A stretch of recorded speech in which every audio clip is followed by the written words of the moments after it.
Hello, everyone, and welcome back to our English practice podcast. My name is Isabella. And I'm James. We're really happy you're here with us today. Yes, thank you for listening.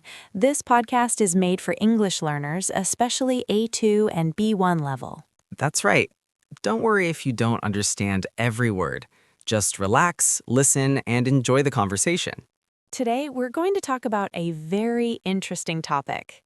Yes, today's topic is culture around the world. Culture is a big word, but don't worry, we will explain everything in a simple way. Exactly. We will talk about food, greetings, family, daily life, traditions, and many other things. And while you listen, you will learn new English words and expressions. So, Isabella, let's start with a simple question. What is culture? Good question. For me, culture is the way people live. Yes, I agree. It's how people eat, how they talk, how they greet each other, and how they think. Culture is also about traditions, holidays, and family life. Exactly. And every country has its own culture. Sometimes cultures are very different, and sometimes they are similar. That's true. And learning about culture helps us understand people better. It also helps us communicate better, especially in English. Yes, English is a global language, so we meet people from many cultures. Let's talk about greetings first. How do people greet each other around the world? Well, in many countries, people shake hands. For example, in the United States or the UK, shaking hands is very common. Yes, people usually shake hands when they meet for the first time. But in some countries, people hug. That's right. In some cultures, friends hug when they meet. And in other countries, people bow. Yes, in Japan, bowing is very important. People bow to show respect. And the deeper the bow, the more respect you show. That's very interesting. In some countries, people kiss on the cheek. Like in France or Italy. Yes, but this can be confusing for visitors. True. If you don't know the culture, you may feel uncomfortable. That's why learning about culture is so important. Let's talk about food now.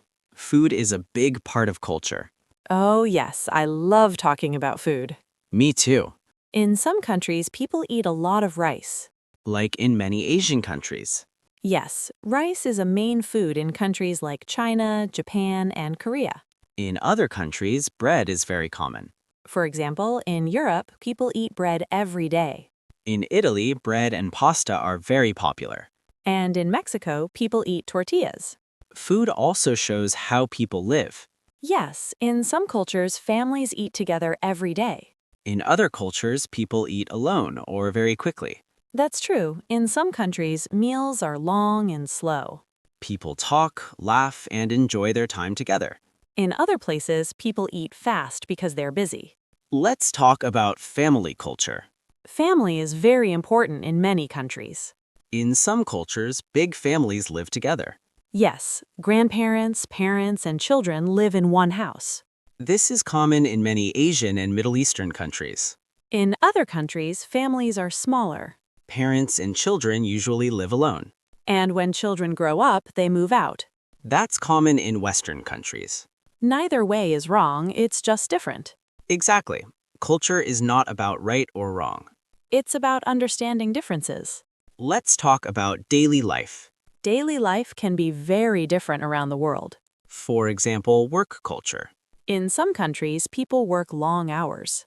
Yes, sometimes more than 10 hours a day. In other countries, people focus more on free time. They work less and enjoy life more. Some countries have long lunch breaks. Others eat lunch quickly and go back to work. Transportation is also part of culture. Yes, in some cities, people use public transport. Buses, trains, and subways. In other places, people drive cars. And in some countries, people ride bicycles a lot. Like in the Netherlands. That's a great example. Let's talk about holidays and traditions. Every culture has special holidays.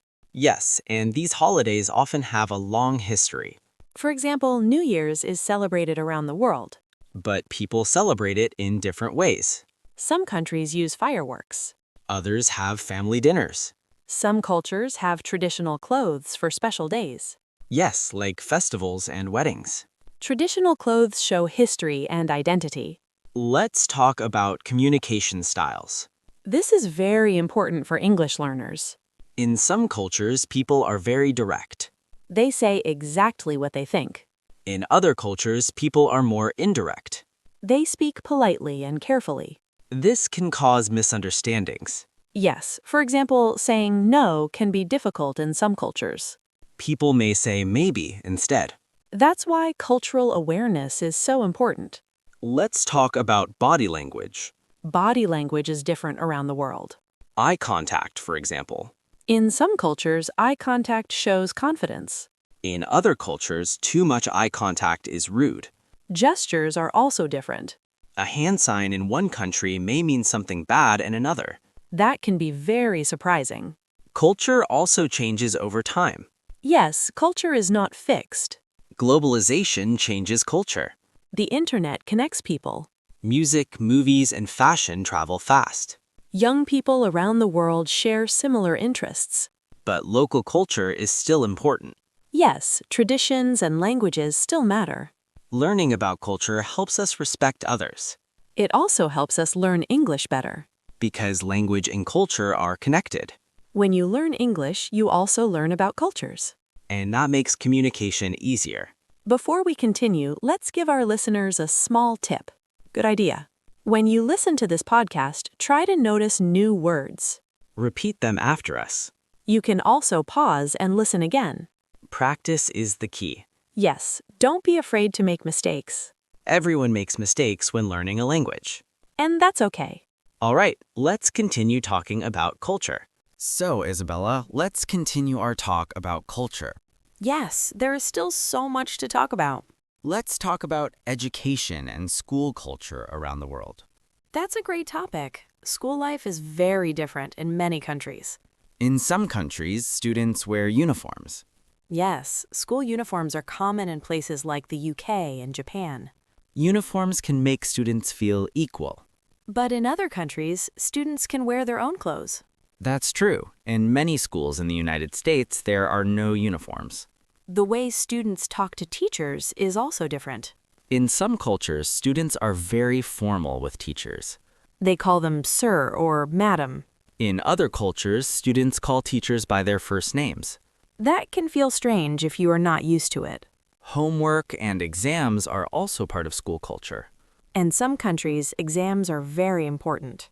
Students feel a lot of pressure. In other places, creativity and discussion are more important. Both systems have good and bad sides. Yes, culture shapes education. Let's talk about friendship. Friendship is important everywhere, but people make friends differently. In some cultures, friendships take a long time to build. People are careful and slow. In other cultures, people become friends very quickly. They talk easily with new people.